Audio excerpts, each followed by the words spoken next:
Hello, everyone, and welcome to the Learn to Love podcast, your guide to everything love, sex, intimacy, and relationships. Each week, your host, Zach Beach, interviews new experts on love, including couples therapists, relationship coaches, sex educators, and best-selling authors. Learn the best tips and cutting-edge wisdom to better love yourself, others, and the world. Thanks so much for joining us. We hope you enjoy the show. Welcome to the Learn to Love podcast, everyone. I am your host, Zach Beach, and I'm here with the incredible Linda Kay Klein. Hi, Linda, and welcome to the show. Hello. Thank you for having me. Today we are going to talk about breaking free from silence and shame. And for those that don't know, Linda Kay Klein is the founder and president of the nonprofit Break Free Together and a personal coach dedicated to helping people release shame and claim their whole selves. This work was born out of her 15 years of research on religious trauma around sex and gender, documented in her award-winning book, Pure, Inside the Evangelical Movement That Shamed a Generation of Young Women and How I Broke Free. Linda's work has been featured by hundreds of outlets and venues, including CBS, NBC, NPR, the TEDx Stage, and the Apollo's Women of the World Festival. She holds an interdisciplinary master's degree in gender studies, religious studies, oral history, nonfiction writing, and art as social change from New York University. How are you doing today, Linda? I'm doing great. Thank you. Thanks so much for coming onto the show. I have so many questions, and I'm really excited to hear about more of the Pure movement and more about breaking free together. So let's begin by talking about your incredible work in the world. Tell our listeners about this movement that you have created. Awesome. Thank you. I'm excited to be here. Well, I would say that the movement that I have been a part of co-creating with a bunch of other folks was really born out of my personal experience, which, as it turns out, is the personal experience of many, many, many people around the country and around the world.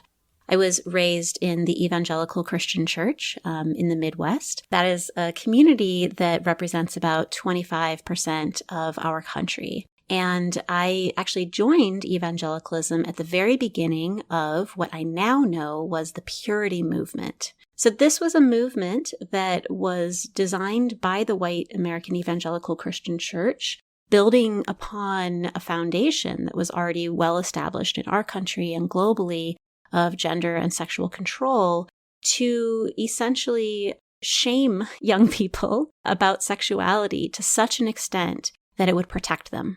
That was the idea, right? If we could create so much shame around their bodies, around their sexuality, around their gender, all of these types of things, then they will be non-sexual, not just abstinent, but non-sexual, no sexual thoughts or feelings or choices until they get married.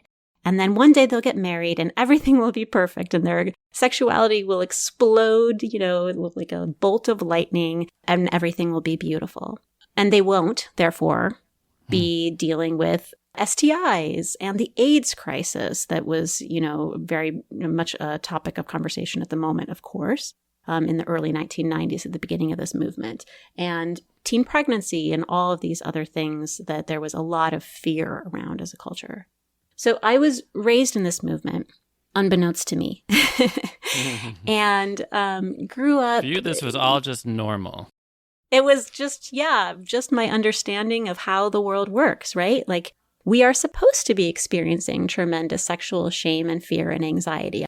I'm supposed to feel horrible when I kiss my high school boyfriend, right? I'm supposed to hate myself because I am not only endangering myself in that moment, but I'm endangering him and his eternal salvation because I, as a girl and a young woman, have been told that I hold the keys to all of our salvation because as a girl or a woman, I am the one who must maintain the purity of the entire community, not only by not doing anything sexual myself, but by not, quote unquote, inspiring any sexual thoughts or feelings or actions in others by, flirting or wearing the wrong thing or what have you. And I just thought that was normal. And that, those doses of anxiety and fear were actually good for me. And then I remember, starting to get older and the intensification of those feelings became more and more unbearable. Particularly as I started to become a more whole person, and it became clear that I just was sexual. I just was, right? If not in what I was doing, in how people perceived me, right? And I also was a kind of version of human that didn't fit in that tidy woman box that I was supposed to fit into in that community.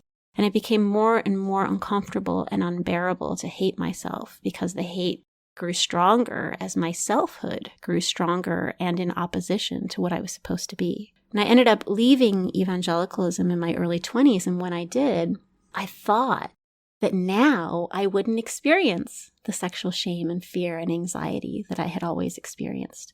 That now I would suddenly be free to make my own choices and be who I was without judgment or shaming. But what I realized is that I had actually so internalized the judgment and the shaming that it lived inside of me, and that now, even if I separated myself from others who were shaming me, I was shaming myself. And that became such a life-debilitating experience for me that I found myself unable to have healthy relationships, both with myself and with others, particularly romantic partners, and unable to just be, right? Just be at the end of the day who I was.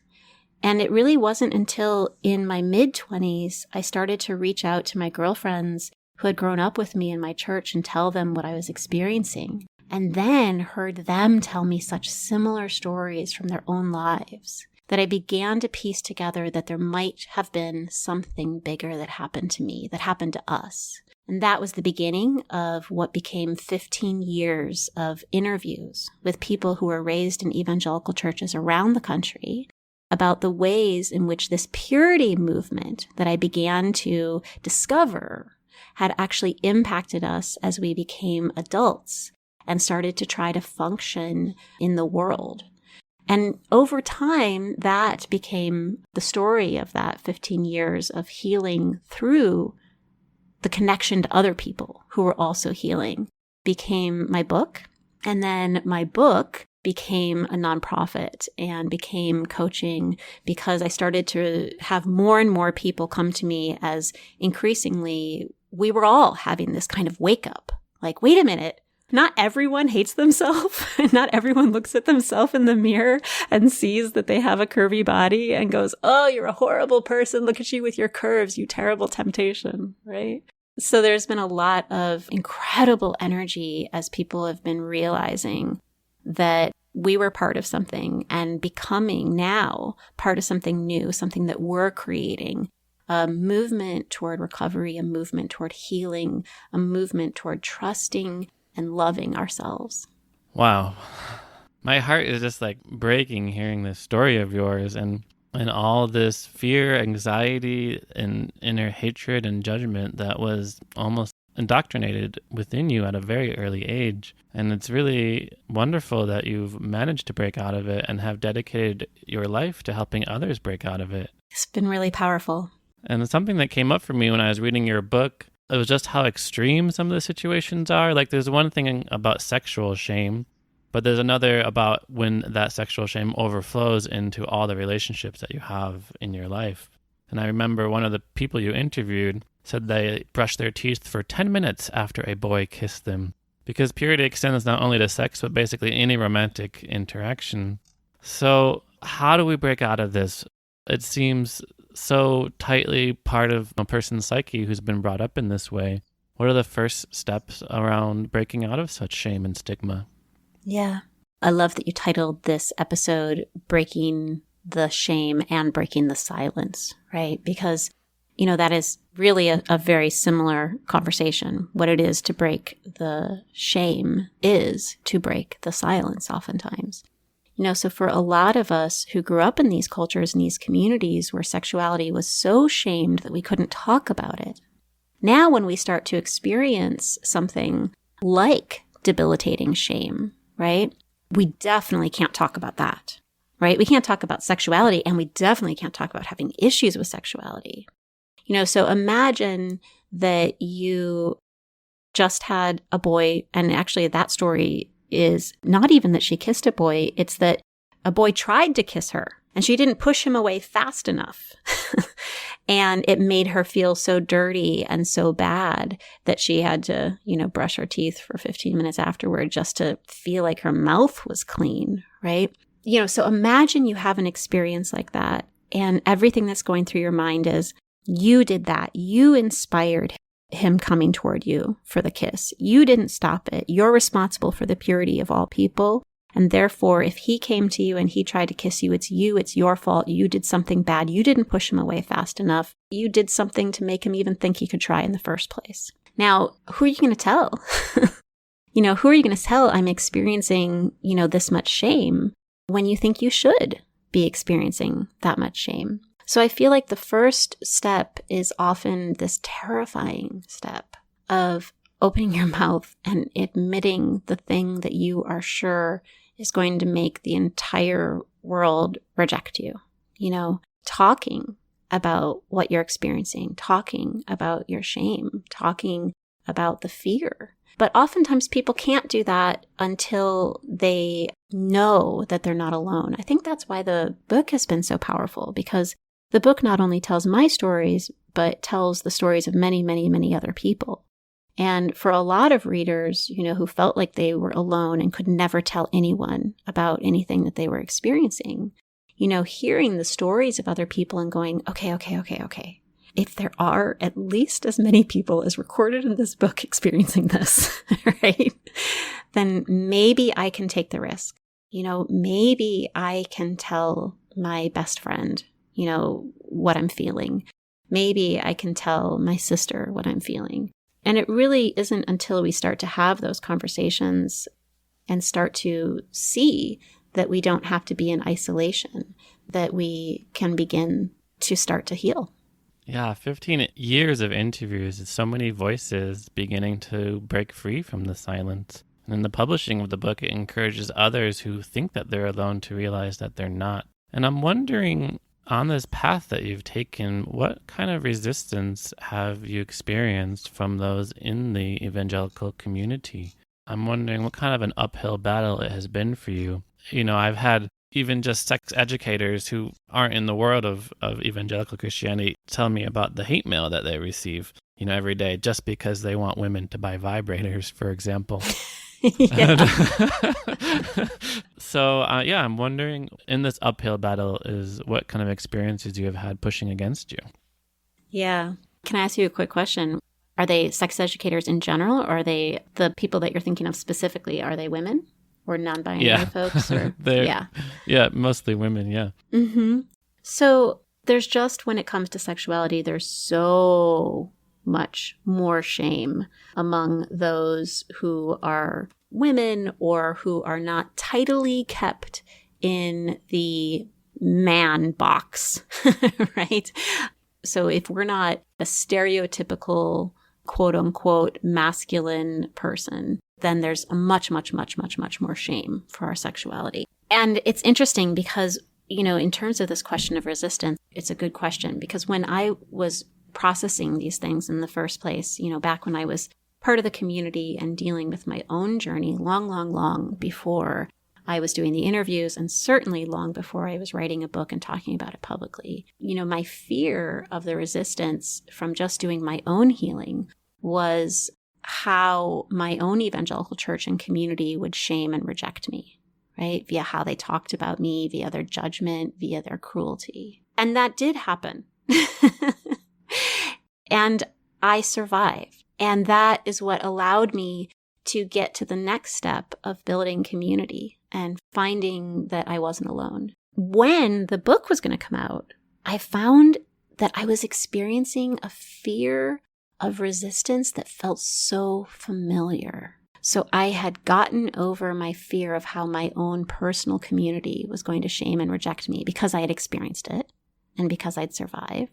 But now that I was going to start talking about these things publicly, I found a very similar feeling inside of me about the fear of how the larger evangelical church and community was going to shame and reject me in regards to how they talked about me and how they judged me and their cruelty, right? And it's true. You're right. Those in that community who stand up have gotten some horrific threats from people that I've heard about, but also women who speak up about controversial issues in general, whether they're in conservative religious communities or not. And especially if they're going to talk about sexuality, and especially if they're going to talk about sexuality in the church, receive a lot of resistance. I have friends who I remember before the book would tell me stories about certainly lots of hateful messages, but also death threats and rape threats where people would say, I know your address, and they'd list their address. Bomb threats where people would literally call in a bomb threat to their home. Just horrific things. And so I just remember a tremendous amount of fear before the book came out, and taking a course to protect my computer and, wiping the internet of my address and all of these things.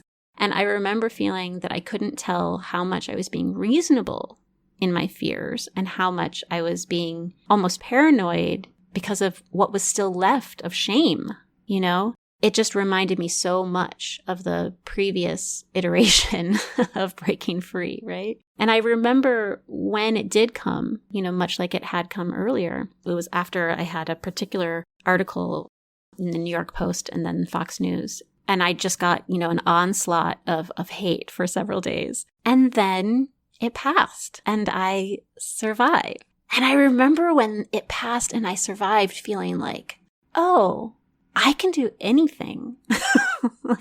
I actually just did the thing that terrified me most, as I had done, 10 years earlier, right? In where I was at that point.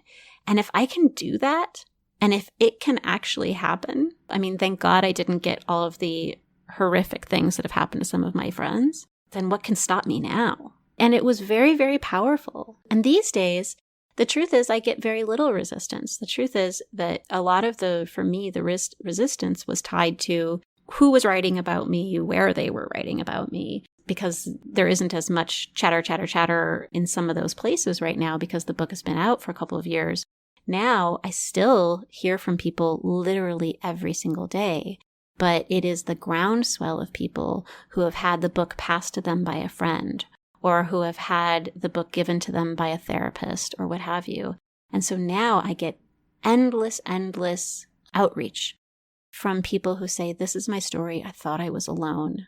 I kind of wanted to go through that whole thing just to say, I think in both cases, facing my biggest fear and facing the resistance, facing the shaming, facing the attacks is what allowed me to also access the love and access the community and access the connection. Right? Does that make sense? I had to put myself out there. I had to put myself out there in both cases. Both on my personal journey, I had to put myself out there and face all this stuff in order to do the interviews and to create the community that helped me to heal. And then later, I had to put myself out there even more in order to find the others, the many, many people who are healing themselves and who have therefore become part of my healing even more as well. That was a long story, but I just wanted to kind of bring forward the way in which being in front of the eyes of people who judge you also allows you to be in front of the eyes of people who need you and who you need. No, it's a wonderful story that you're sharing about transitioning from your own personal liberation to focusing on more of a collective liberation. Is you had already gathered the skills and the strength and the willpower to go beyond the resistance that you're experiencing. You had shame and personal liberation, and then as you're helping others, the same resistance comes up. And I just love what you just said, that being in front of the eyes of people that judge you allows you to be in front of the eyes of people that need you. And I'm really curious about how and why things got this way. The situations you described sound so heartbreaking, so challenging around the shame that's put on sexuality in general, but then particularly around women. And, the Bible is a wonderful, incredible, inspirational book full of incredible stories, and Christianity in of itself offers a very rich spiritual life in so many ways. But the way it manifests so often nowadays is a very limited dialogue around sexuality, around things like abortion rights and women's purity and homosexuality and masturbation, and how many of these things are bad, inherently.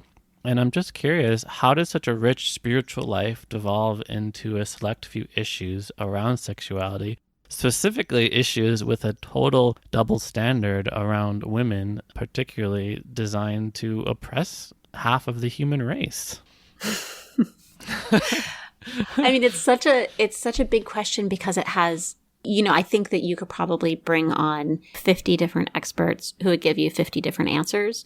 And the reason that is the case is because there have been many moments throughout history that have made this possible, and many thinkers who have made this possible. Some of the earliest things that people point to are in the early days of Christianity. A lot of the early Christian thinkers were highly influenced by Greco-Roman culture. And thinkers like Aristotle and Plato were talking about the mind-body separation, and specifically the mind being better than the body, right?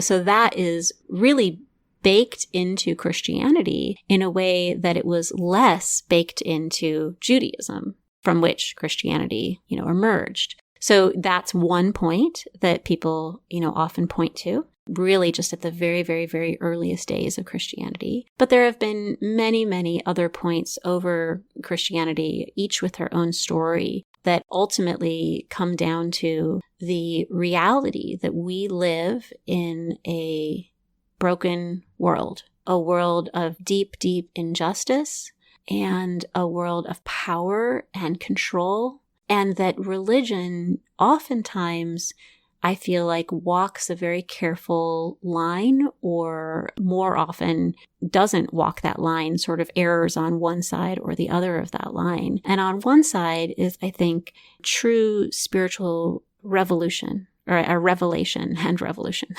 which is the sort of heartbeat of religion, right? Like the heartbeat of Christianity that says radical love, that says radical acceptance, that says radical equality. I think those are the kinds of spiritual truth messages that vibrate in faiths, that people feel jittering through them when they have an encounter, a truly real encounter, right? And on the other side of that line are cultural ideas and cultural norms that are oftentimes rooted in our imbalance and our injustice and our hate and our fear, etc. And, what ends up happening is that both of those things, you'll have a particular thinker who's drawing from both, but tags them both as having heard God's voice. And you'll have particular people then who read those texts, one who really reads the radical equality and the other who really reads the God's call to make sure that inequality and power differentials are maintained, right? So the Bible, I've heard it said, what we read in the Bible says more about us than it does about the Bible itself, right? I think that's true of many texts. And certainly our most profound texts that are often written in complex ways, because complexity is required to hold something as powerful as spirituality, right? But then you kind of come into, I referenced the Purity movement earlier. I'll give you a little bit more of a picture. So with that as kind of our backdrop, right? All of that stuff and all those people, Paul and St. Augustine, or one might just say Augustine, having scattered our way through the history of Christianity. Now we come up to the beginning of the Purity movement with all of that embedded into our Christian history, or our Christian histories, right? Because there's lots of Christianities and lots of histories. And we come up to the early 1990s, and the country is reeling from the AIDS crisis. And people are terrified as a nation and are desperately seeking something to keep these young people safe, And there is a population of people who say, the way that we keep people safe is via comprehensive sexuality education. We give them information. We give them tools. And then there's another population of people who's saying the way we keep them safe is we teach abstinence only. And abstinence only means we don't give them information, right? We tell them this is the only way, and we don't give them tools. You can't talk about abstinence and condoms, right? It's abstinence only, right? And the abstinence only folks were very, very connected to the purity culture folks, the purity movement people who were ultimately responsible with creating a larger purity culture. So a lot of those issues that you named really didn't become solidified until years around that period. Those are kind of the cultural touch points around sexuality of today. And you can really look at the purity movement to understand how a lot of those touch points were established. But because of this longer history, there have been other touch points at other points. There was a moment not so long ago when a fissure in the community was around divorce as a sexuality issue, or around whether it was better to be sexually abstinent than to be married, right? Whether actually like sex within marriage was controversial.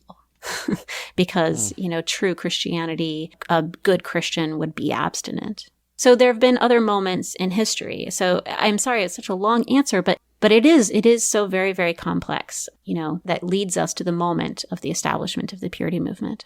I really appreciate the comprehensiveness of your answer. And there's so many lovely ideas I want to get into if we only had more time. So one of the things you mentioned is we live in a broken world, a world of deep, deep injustice, a world of power and control. And I think that's really important in recognizing that there's still much work to be done, just in the world of women's liberation, but also in the world of just equality and dignity for all. And I also like what you said, that what we read in the Bible says a lot more about us than it does about the Bible itself. And often the way that Christianity manifests in the world is more reflective of the culture, at that period of time.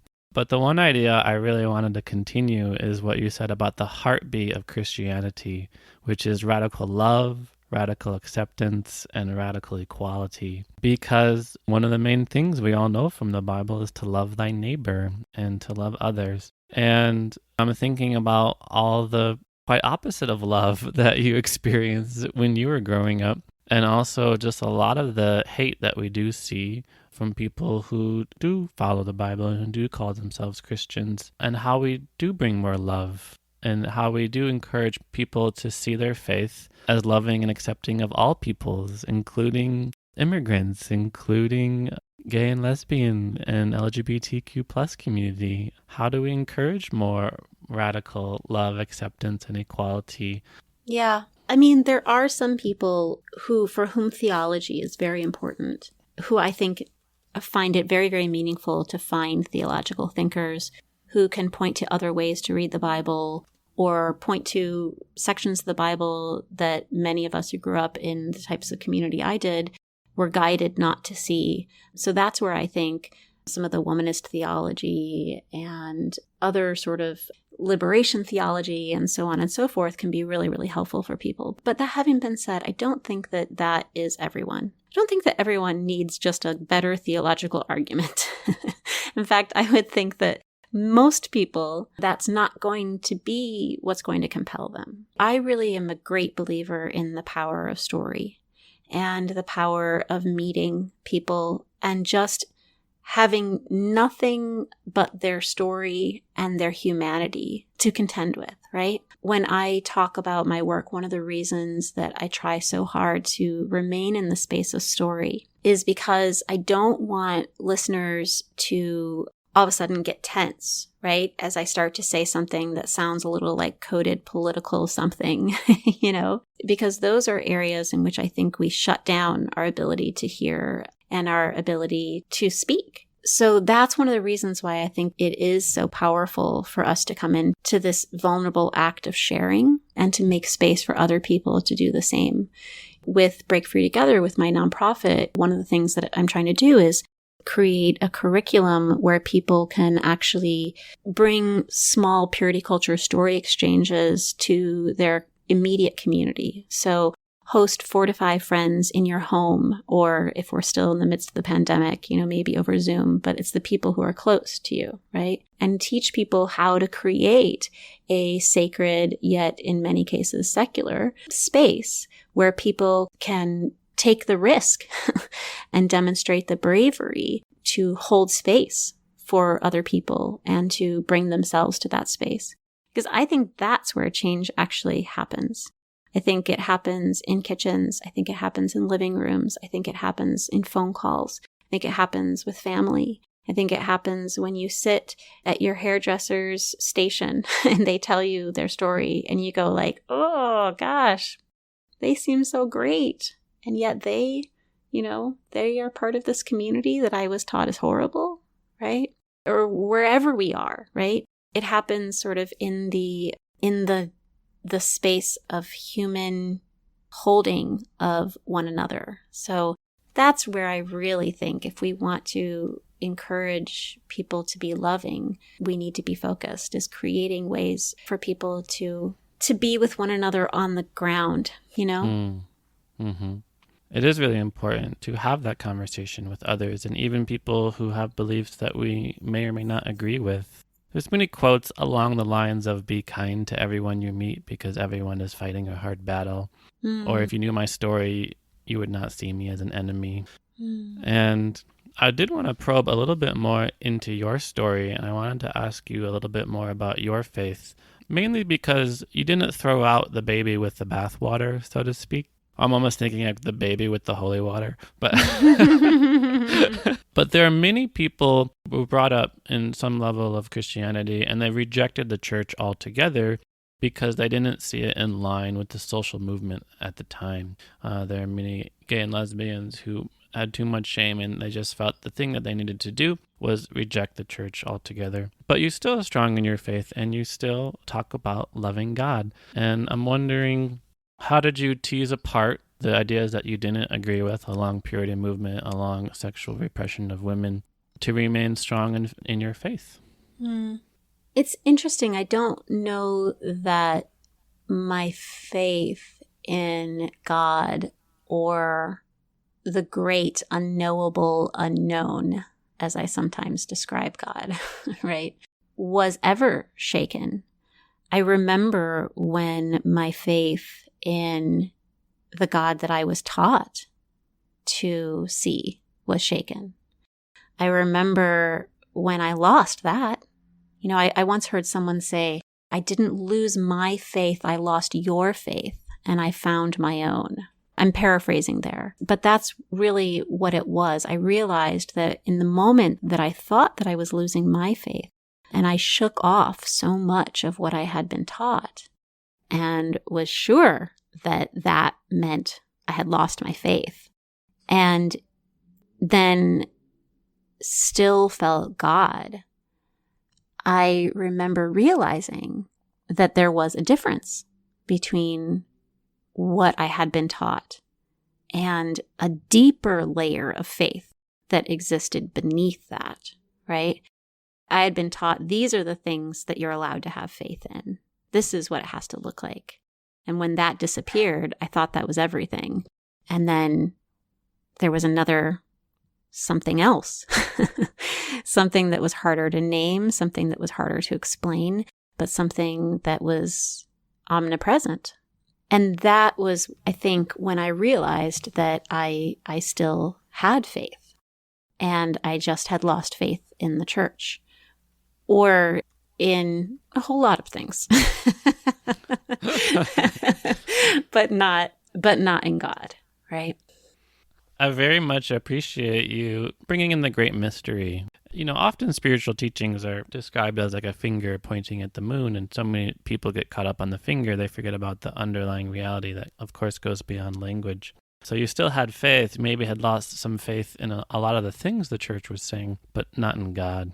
And I wanted to ask you a little bit more about love, in particular divine love. One of my favorite books is called Perfect Love, Imperfect Relationships by John Welwood.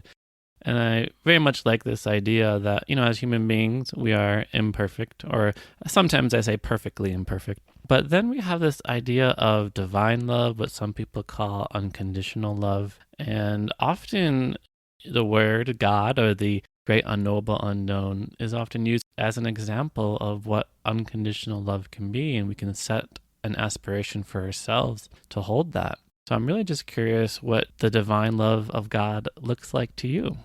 I mean, I love what you just said about divine love being unconditional love, because there really is something extraordinary about unconditional love, about the love that we choose that isn't, I think, natural to many people, that calls forth a part of ourselves that is even divine, that is capable of such a feat as unconditional love. I mean, think about so many of the stories that we read and that we hold on to through the generations of unconditional love. Perhaps one of the reasons that we love them so much, that we love those novels in which those characters show that kind of depth of love for one another, is because it is as unreachable and as untouchable for some of us as God can sometimes feel.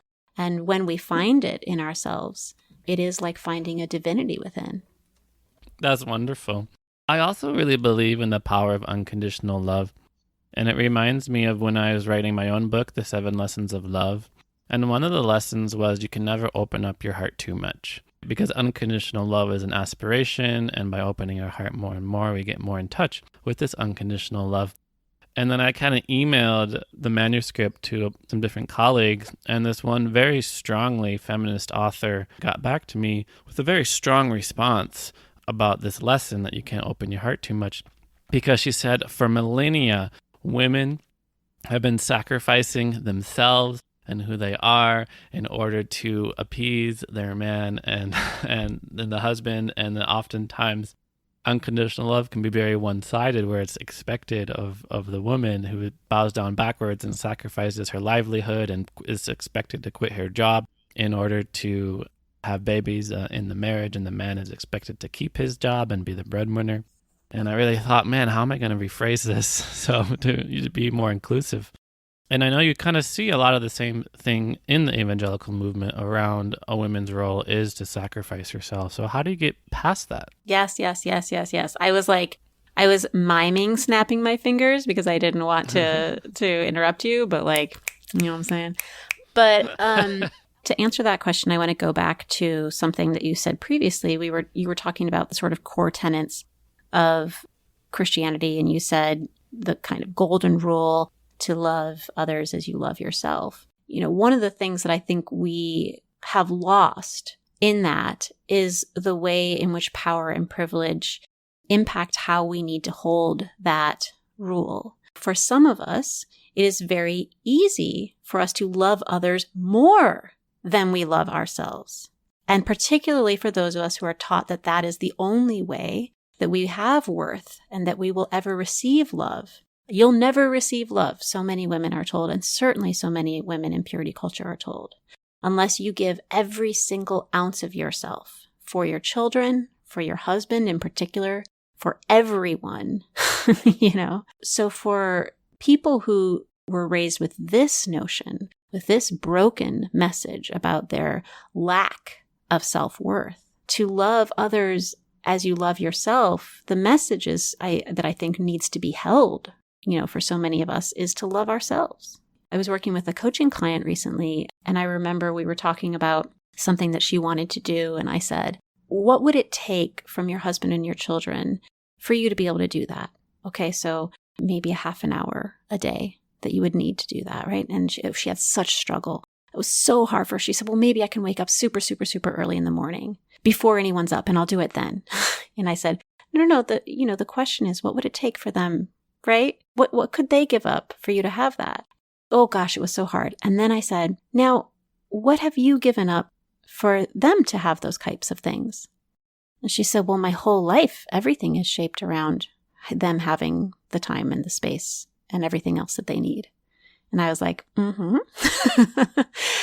Now, meanwhile, for people who are taught in society that they deserve and therefore have that power and privilege, like men in many cases, the message is to love others as you love yourself sometimes, right? Because they were given a different message about what makes them worthy. You're only worthy if you are the most important one, if you are in control, if you do have power, right? That's what makes you worthy.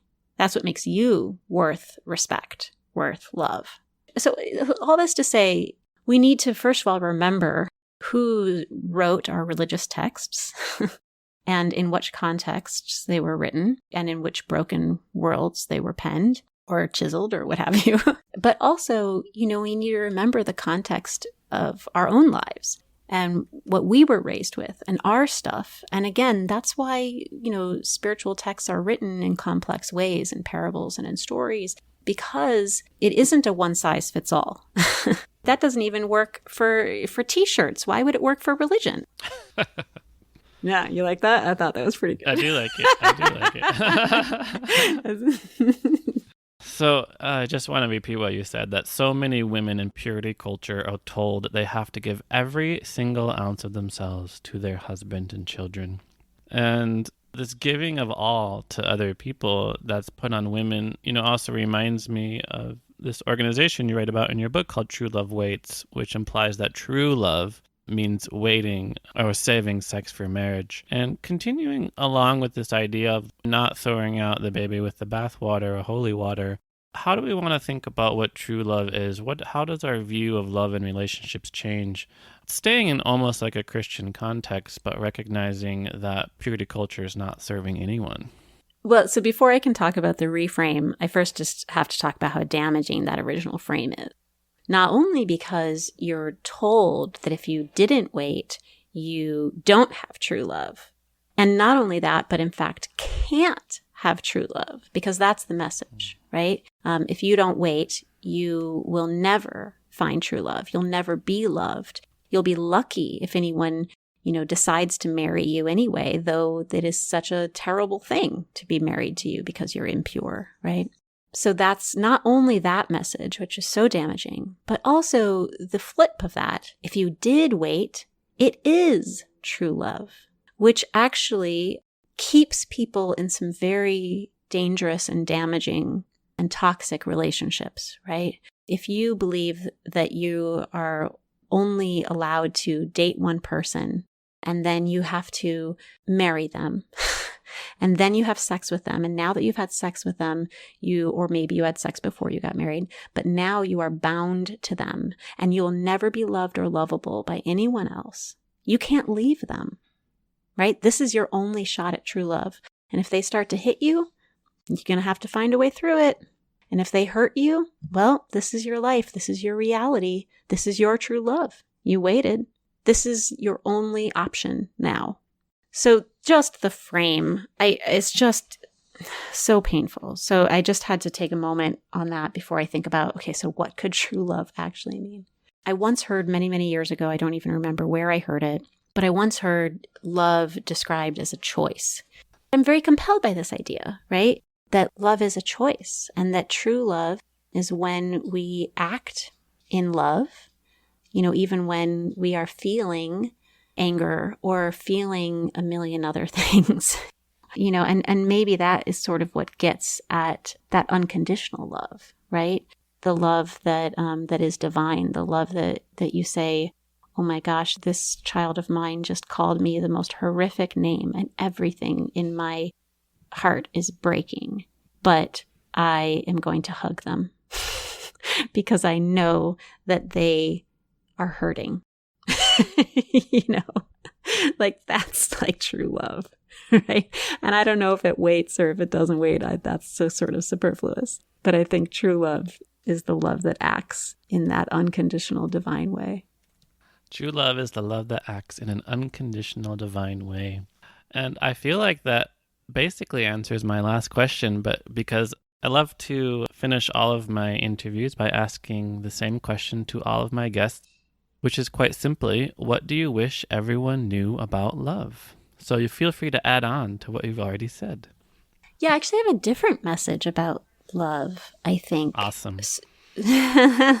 So many of the people that I work with and that I've interviewed and that I've been in community with over the course of this work around purity culture recovery, the big message that so many of us need is that we are worthy of love exactly as we are.